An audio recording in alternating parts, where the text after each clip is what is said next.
아름다운 사진을 한 장 보여드리겠습니다.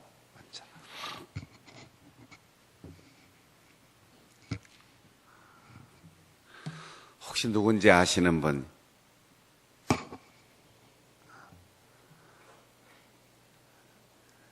세계 역사에 가장 미인으로 손꼽히는 당나라 시대의 중국 4대 미인 중에 한 사람인데 누구인 것 같아요? 그래요. 요즘 우리가 생각하는 미인하고는 조금 거리가 있을지 몰라도 당시 세계 역사에 남을 만한, 서양에서는 클레오파트라, 중국에서, 동양에서는 양귀비.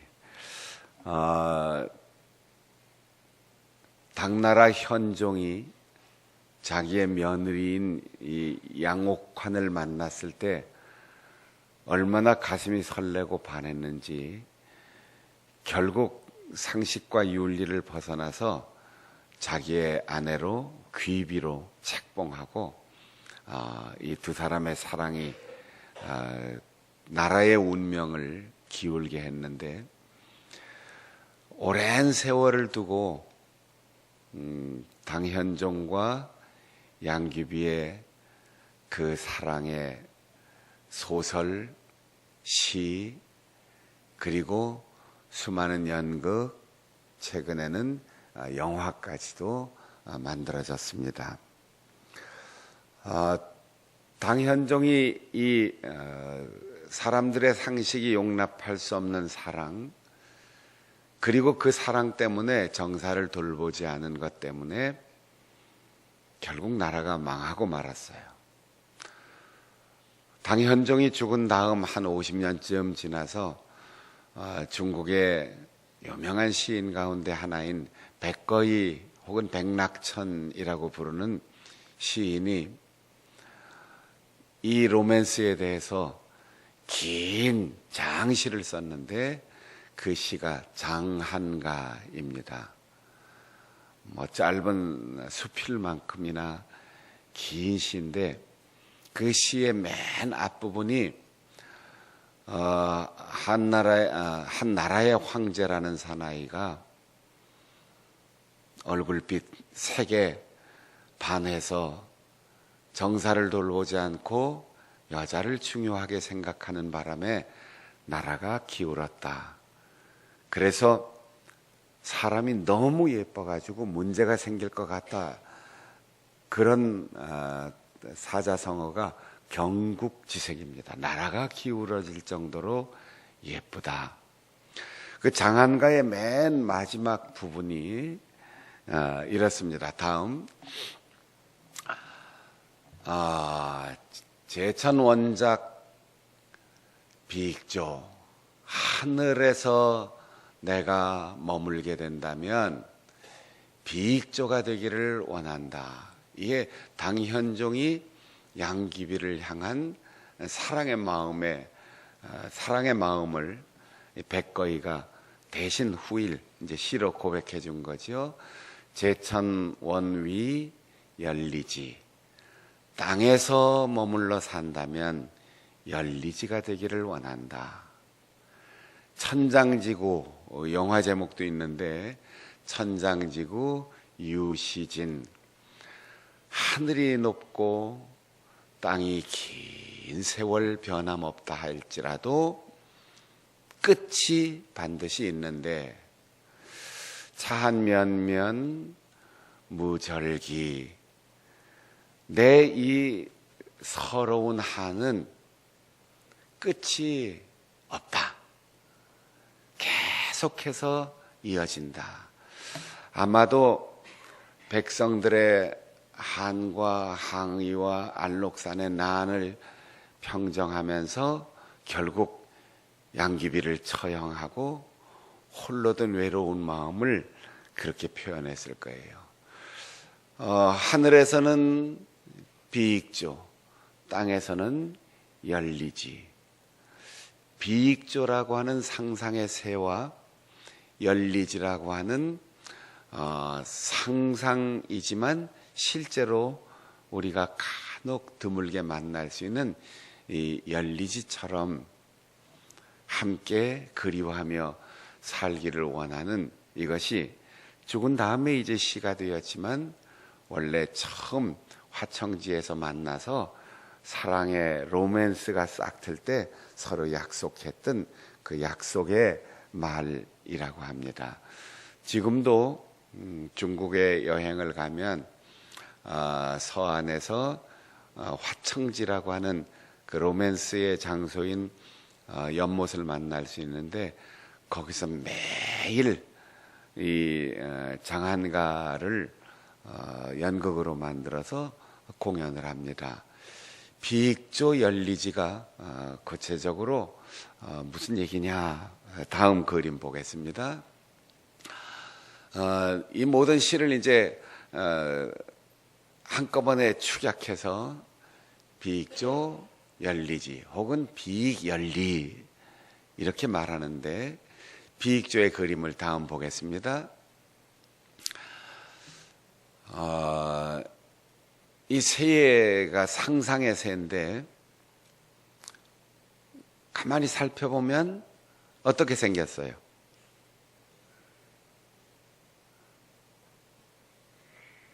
잘 모르겠어요? 그냥 새예요? 새는 새인데 두 마리의 새가 한 몸으로 날아가고 있습니다. 이 비익조라는 새는 두 마리인데 날개가 한 짝씩밖에 없어요. 암수가 날개를 한쪽씩만 가지고 있는 새고 눈도 한쪽씩만 있어요. 그래서 자기 짝을 만나서 둘이 한 몸이 되면 각각의 날개를 함께 움직이고 각각의 눈으로 오른쪽 왼쪽을 보면서 같이 있어야만 날아갈 수 있는 새가 비익조입니다. 자기 혼자는 이름은 새지만 날 수 없고 이름은 살아있다고 해도 바로 볼 수가 없어요. 반드시 짝을 만나야만 바르게 보고 바르게 날아갈 수 있어요. 또 하나, 열리지 사진 보겠습니다. 네. 뿌리는 각각 땅에서 깊이 뻗으면서 줄기가 올라오고 줄기가 각각의 나무로 성장하다가 가지가 두 개가 만나요. 그래서 이 가지가 하나가 된, 가지가 서로 이어져서 한 몸이 된 나뭇가지를 일컬어 열리지. 어떤 것은 나무가 올라와서 줄기가 통째로 붙어 있는 나무도 있는데 그런 경우를 열리목, 열리지라고 하는 소설과 영화도 있어요. 열리지가 되어지이다, 비익조가 되어지이다. 이 동양의 정서로 표현한 아름다운 시예요. 우리가 성경을 우리의 문화와 정서로 해석을 한다면 오늘 하나님께서 혼자 있는 것을 보기 안쓰러워서 돕는 배필을 만들어 주셨다 했는데, 이 돕는 배필이란 말을 우리의 문화와 정서로 번역한다면 비익조가 되어라, 열리지가 되어라. 너희는 혼자 살 수 없다. 혼자서는 완성될 수 없다. 혼자서는 재구실을 할 수 없다. 함께 있어야만 날 수 있고, 함께 있어야만 볼 수 있고, 함께 있어야만 생존할 수 있다. 이렇게 번역할 수 있을 겁니다. 돕는 이란 말은 그냥 여유가 있어서 내가 좀 도와줄게, 지갑이 비었지 내가 좀 도와줄게. 몸이 불편하지 내가 좀 도와줄게. 그 정도가 아니에요. 그 도움이 없으면 존재할 수 없고 살아갈 수 없다는 거예요. 제가 짝이라는 말을 자주 쓰는데 우리말 번역으로는 돕는 배필이 거들어주는 짝이다 이런 뜻이에요. 요즘은 고무신을 잘 안 신는데 여자 고무신은 앞뒤도 없고 좌우도 없다 이런 말이 있어요. 신발이 한쪽만 가지고는 백리갈 건강을 있어도 50리를 가지 못합니다. 반드시 두 짝을 같이 신어야지 돼요. 젓가락은 하나 가지고 음식을 반을 먹을 수가 없어요. 같이 있어야만 음식을 먹을 수 있습니다. 이게 짝이에요. 한쪽을 반쪽이라고 하지 않고 한쪽 또 한쪽을 같이 합하여 짝이라고 하는 이유는 반으로는 재구실을 할 수 없다는 거지요. 하나님께서 창조하신 인간은 그대로 완성품이 아니고 반쪽을 만드신 거예요. 아담 반쪽, 하와 반쪽. 그래서 서로의 모양은 다르지만 서로의 개성은 다르지만 여자는 제 자리를 찾아야만 재구실을 할 수 있고 남자는 제 갈비뼈를 찾아야 재구실을 할 수 있어요. 요새 아주 가까운 친구들을 베프라고 하는데 원래 베프는 베스트 프렌드가 아니고 베타 하프예요. 가장 좋은 내 반쪽이라는 뜻이죠. 이건 대체할 수 없습니다. 친구는 새로 사귈 수 있고 친구는 가까워졌다가 나이가 먹고 서로의 진로가 다르고 사는 곳이 달라지면 멀어질 수 있지만 내 반쪽은 떨어질 수가 없어요. 나이가 먹으면 먹어갈수록 점점 더 가까워집니다.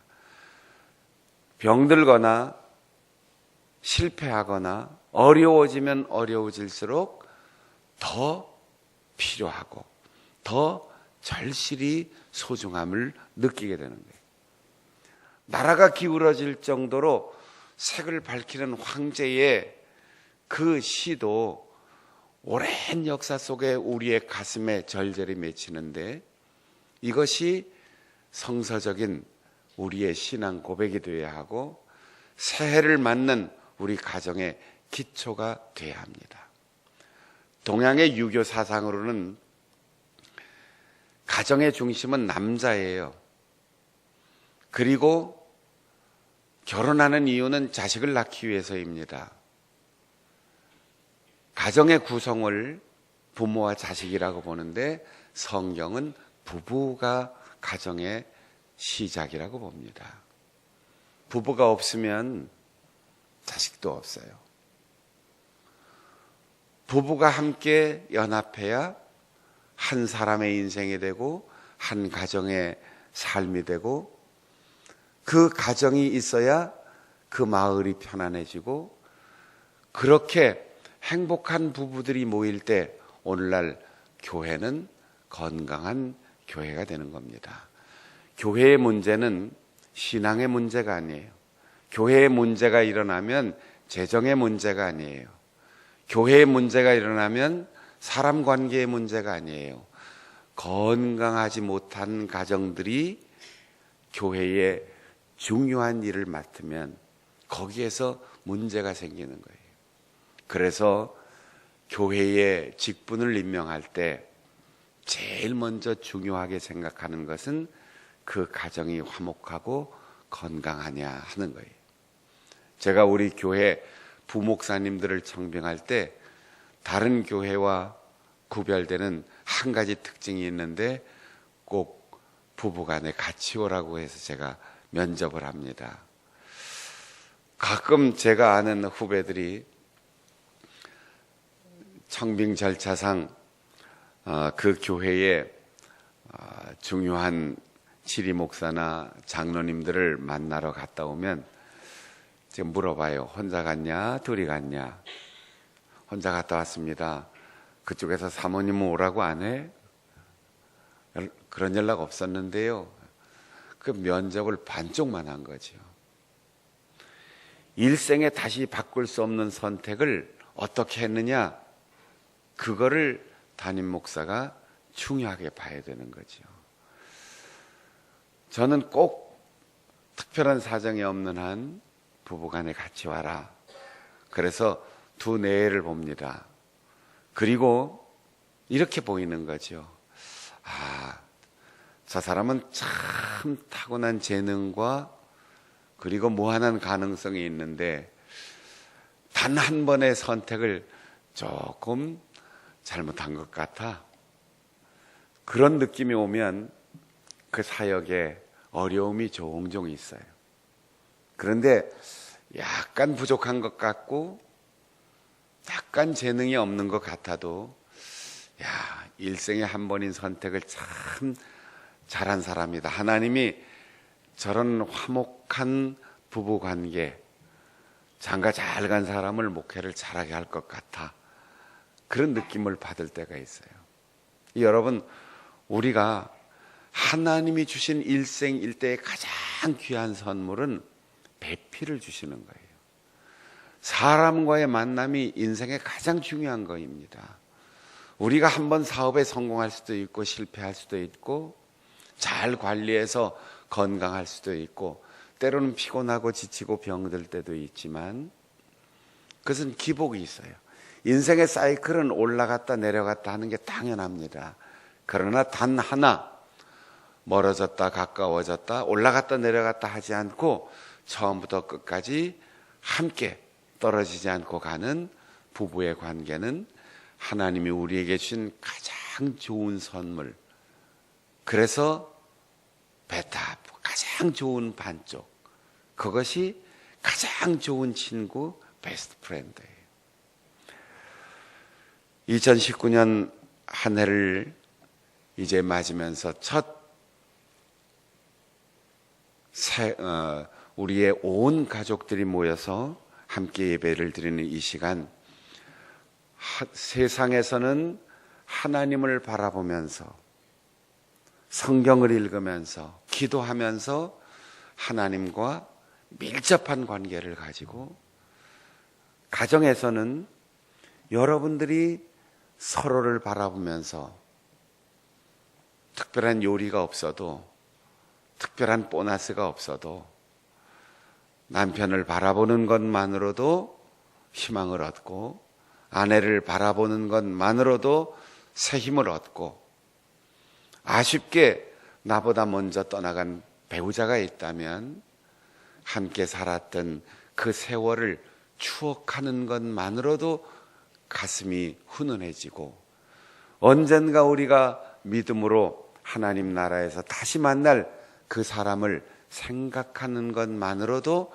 행복한 그런 부부로 함께 살고, 그런 아름다운 모습을 우리 자녀들에게 물려주는 것이 가장 위대한 유산이라고 하는 것을 잊지 마시고, 우리의 가정에서 좋은 신앙의 유산을 만들어가고, 교회에서도 언젠가 우리가 떠난 후에 우리 장충단 교회를 지켜갈 우리의 다음 세대들에게 장충단 교회의 2019년 그리고 그 이후의 역사 속에 우리 교회의 가정들이 화목하고 건강했다. 우리의 부모님들은 참 화목하게 사셨다. 우리의 신앙의 선배들은 좋은 가정을, 좋은 교회를, 그리고 좋은 세상을 우리에게 물려주었다. 그렇게 추억할 수 있는 믿음의 선조들로 살아갈 수 있기를 바랍니다.